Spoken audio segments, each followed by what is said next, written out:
Kami dari kelompok 7 akan mempresentasikan tentang analisa solusi persamaan beda linear.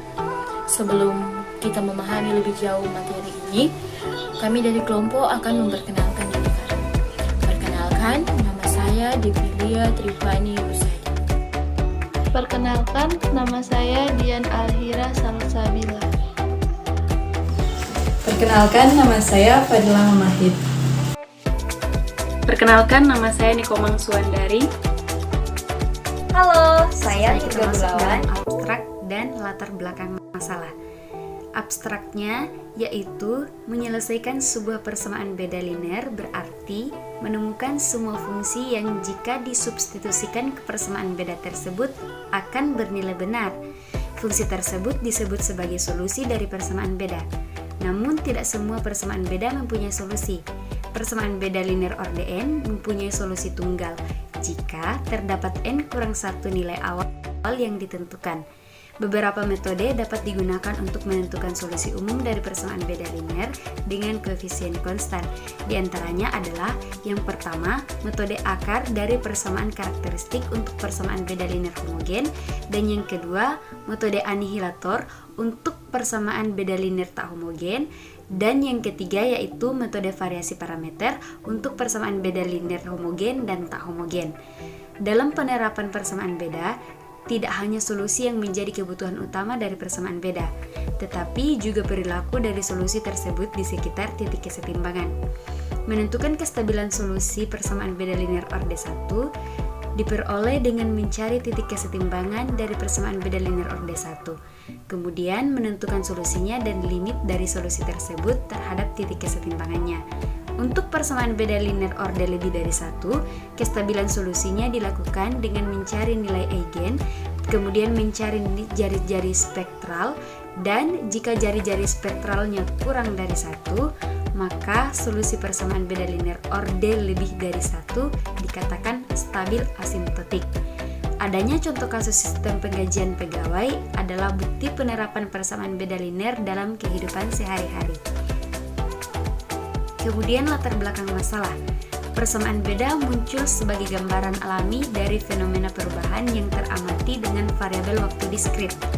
Penerapan teori persamaan beda berkembang pesat dalam berbagai bidang, seperti dalam bidang analisis numerik, teori kontrol, matematika hingga, dan ilmu komputer. Persamaan beda seringkali digunakan sebagai alternatif penyelesaian persamaan diferensial, karena tidak semua persamaan diferensial dapat diselesaikan secara analitik. Konsep persamaan beda linear dinilai penting untuk sejumlah alasan. Penerapan matematika dalam kehidupan seringkali menggunakan konsep persamaan beda linear, seperti pada bilangan Fibonacci dan masalah menara Hanoi. Namun, tidak semua persamaan beda mempunyai solusi. Ada juga yang tidak mempunyai solusi, sebab tidak ada fungsi bernilai real y yang memenuhi persamaan tersebut. Oleh karena itu, perlu dilakukan pengkajian terhadap syarat suatu persamaan beda mempunyai solusi. Solusi persamaan beda dapat dicari dengan berbagai cara.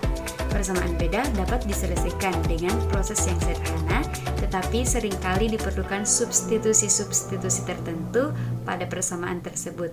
Sedemikian hingga persamaan dapat berubah menjadi suatu bentuk yang lebih sederhana. Adapun tujuan yang akan dicapai yaitu yang pertama, mengetahui syarat yang diperlukan agar suatu persamaan beda memiliki solusi, dan yang kedua yaitu mengetahui cara solusi atau cara menyelesaikan persamaan beda pada kasus homogen dan tak homogen. Yang ketiga yaitu mengetahui syarat yang diperlukan untuk menentukan kestabilan solusi persamaan beda, dan yang keempat mengetahui cara menentukan kestabilan solusi persamaan beda tanpa mencari solusinya terlebih dahulu, dan yang kelima mengetahui cara mengkonstruksi dan menyelesaikan persamaan beda linear dalam permasalahan sehari-hari. Kita masuk ke bagian kedua, yaitu model matematika. Model matematika yang pertama secara umum yaitu persamaan beda dengan orde n didefinisikan sebagai F kali T, Y kali T, delta Y kali T, delta kuadrat Y kali T, sampai dengan delta NY dikali T, R kali T sama dengan 0, dengan delta Y kali T dan delta pangkat N Y dikali T. Berturut-turut didefinisikan sebagai delta Y kali T sama dengan Y kali T tambah H kurang Y kali T dan delta pangkat N Y kali T sama dengan delta pangkat N kurang 1 kali delta Y dikali T untuk persamaan 1.1. Yang kedua, persamaan beda linear adalah persamaan beda yang memiliki bentuk Pn kali T delta pangkat N Y dikali T tambah Pn kurang 1 dikali T delta pangkat N kurang 1 Y dikali T tambah titik-titik tambah P0 kali T kali Y kali T sama dengan R kali T untuk persamaan 1.2. Selanjutnya, sebagian besar domain dari Y adalah himpunan bilangan bulat berurutan, seperti bilangan asli untuk N sama dengan 1, 2, 3, dan seterusnya. Operator beda orde kedua ditulis sebagai delta pangkat 2 Y dikali T sama dengan delta dikali delta Y dikali T sama dengan delta dikali Y dikali T tambah 1 kurang Y dikali T sama dengan Y dikali T tambah 2 kurang Y kali T tambah 1 kurang Y dikali T tambah 1 kurang Y dikali T. Hasilnya yaitu sama dengan Y dikali T tambah 2 kurang 2Y dikalikan T tambah 1 tambah Y kali T. Selanjutnya, definisi operator beda. Misalkan Y kali T sebuah fungsi dengan variabel T bilangan real atau bilangan kompleks. Sebuah operator beda delta didefinisikan sebagai delta Y kali T sama dengan Y dikali T tambah 1 kurang Y kali T. Secara umum, operator beda orde ke N didefinisikan sebagai delta kuadrat Y kali T sama dengan Y dikali T tambah N kurang NY kali T tambah N kurang 1 tambah N kuadrat kurang N per 2 faktorial Y kali T tambah N kurang 2 tambah titik-titik tambah min 1 pangkat N Y kali T sama dengan sigma K sama dengan 0 sampai N untuk min 1 pangkat K kali N per K kali Y kali T tambah N kurang K. Baiklah, selanjutnya kita masuk pada analisis. Contoh soal dan solusi persamaan beda linear. Nah, diberikan persamaan beda 2Y dikali T tambah 2 dikurang T tambah 1 dikali Y dikali T tambah 1 ditambah 3Y dikali T sama dengan 4. Dengan T sama dengan A tambah 1, dan seterusnya. Kita misalkan T0 sama dengan A tambah 3 dengan Y kali A tambah 3 sama dengan 1. Dan Y kali A tambah 4 sama dengan 2. Untuk T sama dengan A tambah 1, dan seterusnya. Maka diperoleh Y kali A tambah 5 sama dengan A tambah 4 dikali Y dikali A tambah 4 dikurang 3Y dikali A tambah 3 ditambah 4 dibagi 2 sama dengan 2A tambah 9 dibagi 2 untuk T lebih besar dari A tambah 5. Selanjutnya kita lakukan iterasi untuk mendapatkan nilai dari Y kali A tambah B dan Y kali A tambah 7, serta akan dibuktikan nilai untuk T lebih kecil dari A tambah 3, yaitu Y kali A tambah 2, Y kali A tambah 1, Y kali A.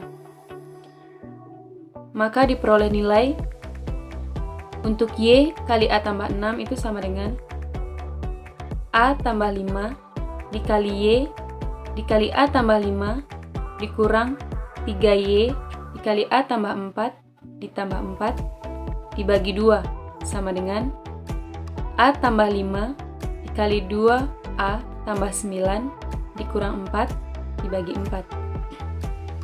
Untuk Y kali A tambah 7 sama dengan A tambah 6 dikali Y dikali A tambah 6 dikurang 3Y dikali A tambah 5 ditambah 4 dibagi 2. Sama dengan A tambah 6 dikali A tambah 5 dikali 2A tambah 9 dikurang 4 dikurang 6 dikali 2A tambah 9 ditambah 4 dibagi 8. Untuk Y kali A tambah 2 itu sama dengan min 2Y dikali A tambah 4 ditambah A tambah 3 dikali Y dikali A tambah 3 ditambah 4 dibagi 3. Hasilnya yaitu A tambah 3 dibagi 3. Selanjutnya untuk Y kali A tambah 1 itu sama dengan min 2Y dikali A tambah 3 ditambah A tambah 2 dikali Y dikali A tambah 2 ditambah 4 dibagi 3. Itu sama dengan A tambah 2 dikali A tambah B ditambah 6 dibagi 9. Ada dengan tunggal. Saat T sama dengan A dengan Y kali A tambah 2 dan Y kali A tambah 1 ada dengan tunggal, maka diperoleh nilai Y kali A sama dengan min 2Y dikali A tambah 2 ditambah A tambah 1 dikali Y dikali A tambah 1 ditambah 4 dibagi 3. Maka diperoleh nilai minus 6 dikali A tambah 3 ditambah A tambah 1 A tambah 2 dikali A tambah 3 ditambah 6 ditambah 36 dibagi 27. Ada dengan tunggal. Jadi, dengan demikian nilai Y kali T untuk setiap T ada dan tunggal. Baiklah, kesimpulan dari presentasi dari kelompok kami yaitu yang pertama, persamaan beda linear mempunyai solusi khusus jika memenuhi persamaan beda linear dengan nilai awal yang telah ditentukan. Yang kedua, penyelesaian persamaan beda linear dengan koefisien konstanta dapat dilakukan dengan 3 metode. Metode pertama adalah metode akar persamaan karakteristik yang digunakan untuk persamaan beda linear homogen. Metode yang kedua adalah metode anihilator untuk persamaan beda linear tak homogen. Metode ketiga adalah metode variasi parameter sebagai metode untuk menyelesaikan bentuk umum persamaan beda linear. Yang ketiga, solusi persamaan beda linear dikatakan stabil jika limit tak hingga dari solusinya ada, sedangkan solusi dikatakan stabil asimptotik jika limit tak hingga dan solusinya menuju ke titik kesetimbangannya. Sedangkan yang keempat atau yang terakhir, menentukan kestabilan solusi persamaan beda linear orde lebih dari 1 dapat dilakukan tanpa mencari solusinya terlebih dahulu, yaitu dengan mengubah persamaan beda linear tersebut menjadi sebuah sistem persamaan beda linear. Kemudian, mencari nilai eigen dari sistem persamaan beda tersebut dan memeriksa jari-jari spektralnya. Jika jari-jari spektralnya kurang dari 1, maka solusi dari persamaan beda tersebut stabil asimptotik. Demikianlah hasil presentasi dari kelompok kami. Bila masih ada kekurangan ataupun salah-salah kata, mohon dimaafkan. Wassalamualaikum warahmatullahi wabarakatuh.